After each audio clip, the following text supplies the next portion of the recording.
Yo, what's up, everybody? KMZX18 Sports here. We're back with another Arsenal review and player ratings. Oh man, what a game, man! Unlike the last probably month or so where Arsenal just dominate teams. Nah, Brentford were like, nah, we ain't Sheffield United, we ain't Crystal Palace, we ain't any of those teams. We're actually gonna, play good defense and we're gonna get y'all. And sure enough, they did. I mean, first it was Declan Rice who scored the header. Really great pass from Ben White to Declan Rice, and great header by Declan Rice as well. He's been proving me wrong in terms of goal scoring. I thought that Rice is at most probably gonna score like maybe 3 or 4 goals. I think now he has like 7. I think I could be wrong on that. I'll probably look it up when we go to the sofa score. But yeah, man, just crazy, great game. Should have been 2-0 with Kai Havertz. Havertz, I'm not gonna lie, he should have scored. He did score to his credit, but he should have scored 2 goals in this game. That one was pretty bad.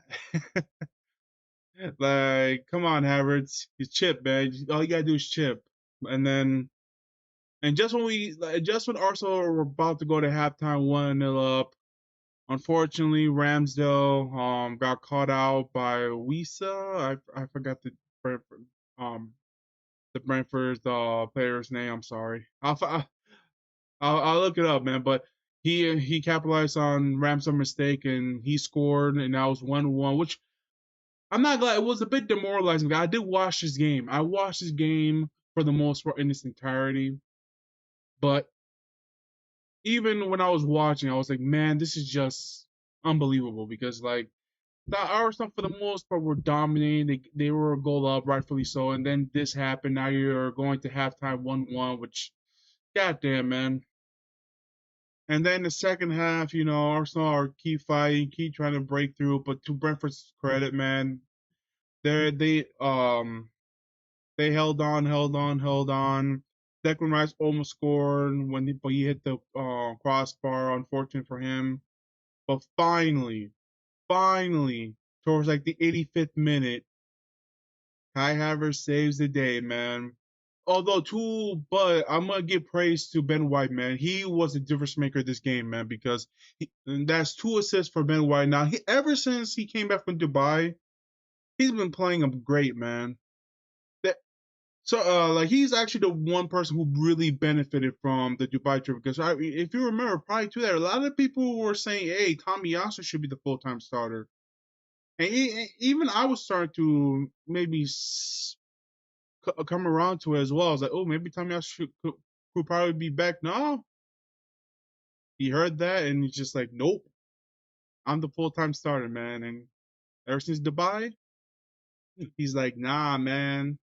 And also, the one thing that probably helped him out is the after Zinchenko's injury, Arteta decided to put him as the inverted fullback instead of just a regular fullback, which kind of helped him out as well because it's like it shows his range, especially as a passer. This game shows actually, so it's pretty amazing. But yeah, but do gotta give credit to Ben White. Also, I gotta give credit to Kai Havertz, man. He was the one who scored as well. Great header. I'm not gonna lie, I thought he missed because the way the ball ricocheted, I thought the keeper saved it, but it went inside the net. I'm like, but yeah, Kai Havertz scored, and Arsenal hold on to beat Brentford 2-1. Pretty, like I said, pretty good game all around. And let's be real, not every game's gonna be dominant, but sometimes you gotta win ugly, man. So it is what it is. Arsenal got the 3 points, and also because of this result, Arsenal now in the first place in the Premier League for now. Because this Sunday, man, it's the big showdown: Man City versus Liverpool. For me personally, I will get a tie only because it'll secure Arsenal at the top for this week. But tough game. It's tough. It's tough to predict on this one actually. So I don't know. All right, man. But you know what time it is, man. Let's get to the sofa score. I'm actually curious to see what are the like their personal ratings, and I already know my personal rating will be, but Just curious though, like the the game analytics of the side of it. But all right, man. Give me one side, set this up real quick. All right, guys, we're here, and yeah, same old, same old. Comes to the attack momentum, man. Just it's like most for the most part, Arsenal were dominant. They got the goal.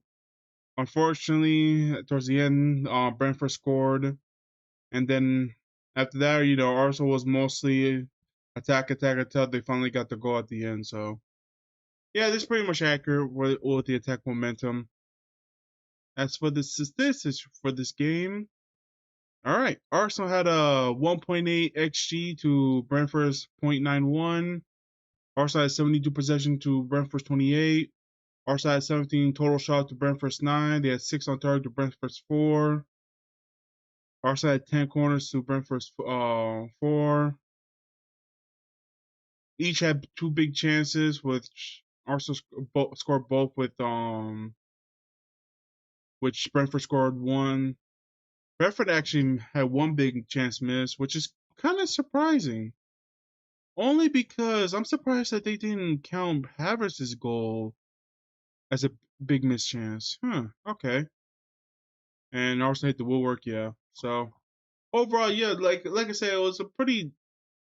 It would usually I'd say dominant win for Arsenal, but it wasn't. It was just they scored at the right place at the right time, especially at the end. But you know what, man? Let's just go to the lineups real quick. Oh boy, let's start with Aaron Ramsdale. He made 3 saves. He had 5 high claims.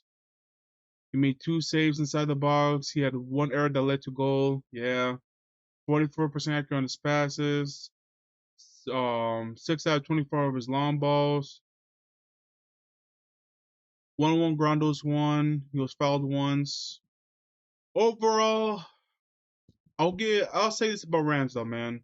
On one hand, he did make some pretty good saves, and honestly, he should have gotten an assist because he had this one big throw where he got it to, I think it was Trossard, and I thought Trossard was gonna score, but unfortunately the Brentford defense came through. But yeah, man. But unfortunately for Ramsdale, man, even though he made some pretty good saves, they're gonna talk about that mistake, and it was a pretty bad one. Not gonna lie, especially just before halftime. This could be Ramsdale's last game starting, which is I'm not gonna lie, I am gonna be a little sad because he was the one who helped Arsenal get back to the Champions League, and he's part of the reason why Arsenal were in the title race last season. But unfortunately, Ryer's the undisputed number 1 at this moment, and all I gotta say is if he is indeed sold by this summer, thank you for all your service, man. If this truly is your last game, thank you for all your service. But for my personal, they give him a 6.7. I'm gonna give him a. I'll be. I'm gonna give him a 5. Actually, no. You know what? No, that's a deserve. I'm gonna give him a 6. Only because yes, he made a mistake in the first half with which led to the goal, but he did make some pretty great saves to keep Arsenal. Keep Arsenal only being tied 1-1. So, but yeah, man. That's only far I can go with the Reds. So I'm gonna give him a 6 out of 10. Jakob Kiwior. He made 1 tackle. He's 1-1 on his ground duels, 1-1-3 aerial duels, 1. He lost possession 14 times. A bit too much for Jakob Kiwior, honestly. 77% on his passes, 1 key pass, 1 of 3 on his crosses, 1 of 4 of his long balls. Yeah, just a quiet game for Jakob Kiwior, and that's not sorry, that's not due to him. It's more towards like the Brentford didn't really attack him, honestly. Like Morrislev and Zanka didn't really attack his side. Ivan Tony was pretty much quiet on his side, honestly. Wisa, yeah, I was right. Yeah, Wisa. I mean, but for Wisa, he capitalized on Ramsey's mistake. I can't even put down nobody on Arsenal defense. But overall, yeah, for Jakob Kiwior, I'm just giving him a 6 out of 10. Just a quiet game for him, honestly. He didn't really need to do much. Gabriel Magalhaes. 4 clearances, 1 block shot. He made 2 tackles. It was 5 and 6 on his ground dose 1, 11 and 4 aerial dose 1. Lost possession 6 times. Committed 2 fouls, was fouled 3 times. 90% on his passes, 0 out of 4 on his long balls. He had 1 shot on target, 1 off target. Overall, a pretty good menace against Ivan Toney and Wisa, but overall, just a decent game for Gabriel, man. I'm gonna give him a 7 out of 10. I thought it was very good today. William Saliba as well. He made 2 clearances, 1 block shot. He made 2 tackles. He was 2 or 3 on his ground dose 1, 4 or 9 aerial dose 1. He lost possession 13 times, 83% accurate on his passes, 0 out of 1 on his crosses, 1 or 2 on his long balls. Overall, I thought it was a decent game for Saliba. He wasn't like your standout performer, but him along with Gabriel, still good in this game, honestly. Overall, yeah, I'm gonna give him a 7 out of 10. The 6.8, 7 out of 10 for me. Ben White, he had 2 assists. He made 1 tackle. He was 1-2 on his ground dose, 1-2 aerial dose 1. He only lost possession. He did lose possession 13 times. 89% accurate on his passes, 3 key passes, 2 out of 5 on his crosses, 1 out of 4 of his long balls. He created 2 big chances, which led to 2 goals. So credit for that. And 0 on his dribble attempts. Overall, yeah, I mean, what can I say, man? He was my stand-up performer. He is my man of the match actually because he created 2 passes that led to goals for Declan Rice and Kai Havertz. What can I say about Ben White, man? Ever since like I said, ever since the Dubai trip, he's just been a different player. Overall, they give him an 8 out of 10. For me, because he changed the game, I'm gonna give him a 9, man. I thought he was great. But yeah, my man of the match for Ben White, and yeah, he deserved the flowers, man. He really does. Martin Odegaard, 83% on his passes, 3 key passes, 1-3 on his crosses, 1-2 on his long balls. He had 2 shots off target. He had 1 block shot. He was 2 4 on his dribble attempt, 3 7 on his ground dose 1. He lost possession 15 times, a bit much. He committed 1 foul and he made 1 tackle. It wasn't Odegaard's most it wasn't his best of games, but he was so influential throughout, especially in the midfield. So I'm gonna give him credit for that. Overall, I thought it was good. I'm gonna give him a 7 out of 10 for me. He was all over the pitch as well. I vividly remember him just like I know it was mostly in the right side, but I love the fact that you see him all over the pitch in the left as well. So good to see. Jorginho, 88% accurate on his passes, 1 key pass, 2 or 3 on his long balls, 0 out of 1 ground dose 1, 1 aerial duels 1. Um, he lost possession 9 times, committed 1 foul. I thought he was good today, man. He controlled the game. The one thing I love about him is like I know there's still people out there who are worried about his physicality. Well, guess what? He had Martin Odegaard, who, although not physically imposing, he can track back and he can out technical you while you have Declan Rice who is physically imposing to cover for him. So pretty great combination, man. But overall, yeah, for Jorginho, 7 out of 10 for me. Declan Rice, he, he got his goals, 79% accurate on his passes, 1 of 5 on his crosses, 1 of 5 on his long balls. Yeah, 1 shot on target, which was the goal, 1 off target, which hit the post. Yeah, 1 shot blocked. He was 1 or 2 on his dribble. So he hit the woodwork. Yeah, man, I thought he was gonna score that too, man. God damn, that's unfortunate. 2 or 3 on his long balls. 6 of 8 on his aerial duels 1, which one of them led to the goal actually. He did lose 18 possession, which a bit much, but I'll forgive it. He made 1 clearance, 1 block shot, and he made 1 tackle. What can I say about Declan Rice hasn't been said, man. This man is a beast. This man is just a beast, man. I truly didn't think he had goals in him like that, but so far, man, he's been scoring. I truly believe he has 7 goals, 7 or 8 goals this season. I haven't looked it up, but if he does, I know he has more than 5 or 6. I thought he was only gonna score like maybe 3 or 4. He blew that past like probably in February, which is crazy.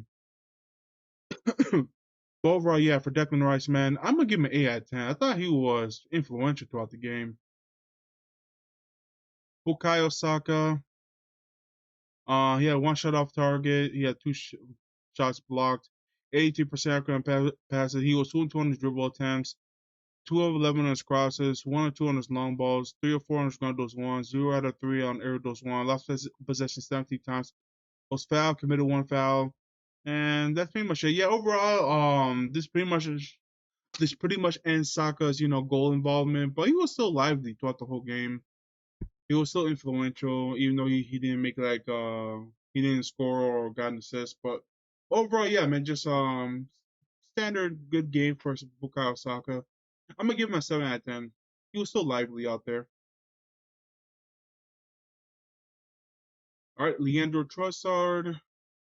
He started over Martinelli because Martinelli is injured at the moment. I thought it was just going to be like maybe like a 1 game injury, but apparently it was told that he was in crutches, so maybe it's gonna be longer. Martinelli might miss the Porto game, which is unfortunate because I thought it was gonna be huge in that game, but it is what it is. He could be back against Man City because the Chelsea game is now postponed, so who knows, man? But hope I'm hoping for Martinez to have a speedy recovery. But back to Trossard, he had 2 shots on target, 3 or 4 on his dribble attempts, 86% on his passes, 3 key passes, 5 of 10 on his groundos one. Lost possession 10 times. He made 3 fouls, was fouled twice, and that's pretty much it. Yeah, he was pretty quiet this game. Not much to really say for Trossard, but overall, yeah, just I feel like he was a bit too quiet, but there were times where he was on the ball. And when he did get the opportunity, I thought he was pretty good. But overall, just quiet game. I'm gonna give him a 6 actually. I didn't really see much of him. I feel like he was probably left isolated. Maybe this is the first time he played alongside Declan Rice on the width, but we're gonna need. Hopefully, he gets better production in the Porto game. But as for Kai Havertz, he got the goal, which was pretty good. He had 2 shots on target, 1 off target. He had 1 shot blocked, 84% on his passes, 0 out of 1 on his long balls, 101 ground dose one, 204 air dose one. He lost possession 8 times. He committed 1 foul, was fouled once, was offside once. And yeah, I'm very surprised they count one of his shot attempts as a big chance miss because that was a really bad miss. I'm not gonna lie. But he made up for with that goal, man. So all is forgiven, honestly, for me. But overall, yeah, man, Kai Havertz. This is now 4 games in a row for Kai Havertz, man. So I'm happy for him, man. The dude had no confidence going into Arsenal.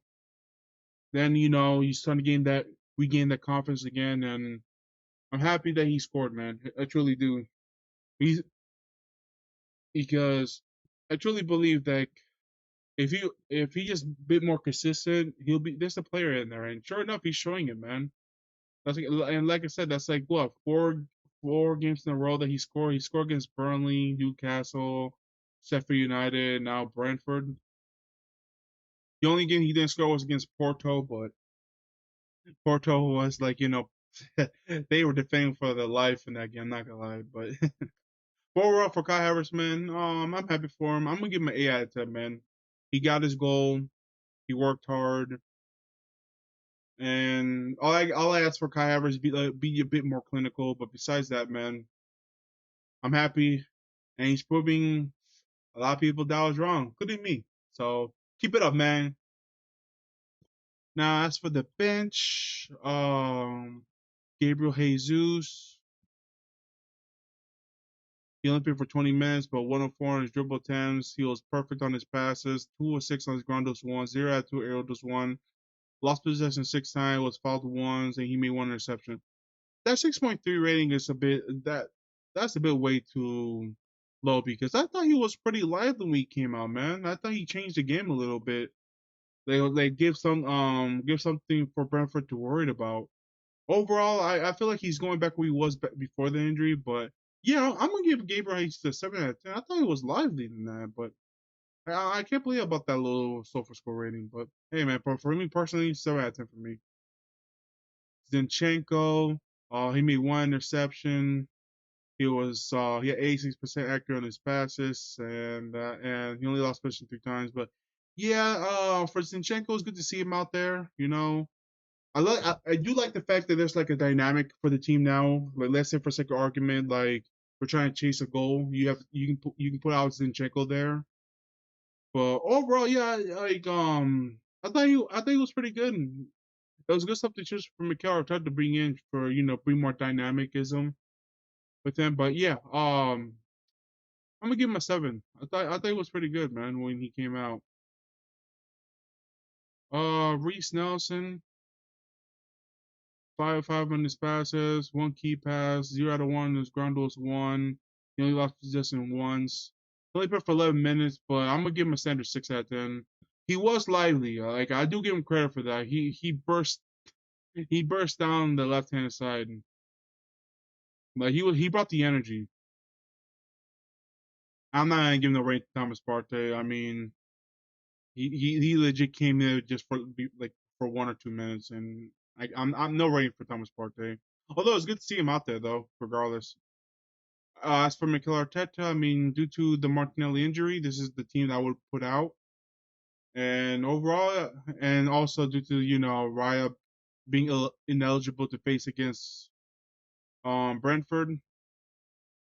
So yeah, this would have been the team I would have sent out, and I mean he got it right. I mean and also I feel like he got the substitutions right as well. But yeah, he got it right, man. Arsenal won. That's 8 in a row. That's like the first time Arsenal won 8 straight in the Premier League in I want to say 8 years. It's pretty crazy to think about, but 8 or 9 years. But yeah, I mean, I'm genuinely happy, man. Just like Arsenal now, they're in first place now. But overall, for Mikel Arteta, I'm gonna give him an 8 out of 10 for his team selection and also his substitutions. But yeah, man, with this result, Arsenal now in first place, man. Let's see if they can show this real quick. Let me see this real quick. There it is. Yep, Arsenal's in first place for the moment because Liverpool and Man City do play tomorrow. 70 goals now, 24 goals conceded. Still the number one defense for the moment. But yeah, man, just happy days. Now that with this result, it gives more pressure to both Liverpool and Man City for tomorrow. But yeah, man, it's just good to be in the top place for now anyway. But yeah, but it was a massive result for Arsenal, and now they do play Porto next. They're at home, so hopefully they get a result there to get through the Champions League. And then after that, Chelsea's that match is postponed. I don't know if they're gonna be before or after the international break. We will see. But if that's not true, then that means after Porto, the next game will be against Man City, and that will be at the Etihad. Massive, massive game coming, man, for that game, and also massive game for Porto as well because that's the Champions League, and hopefully they'll pull through. But overall, yeah, man, just awesome. Just feeling great. Hopefully they continue the momentum. All right, guys, that's it for me. Like and subscribe below. Help a brother out, and don't worry, the Man City. Well, that's in the end of March. The Miami Heat game is will be out. Frustration with that game, man. Goddamn. All right, guys. I'll see you then, and peace.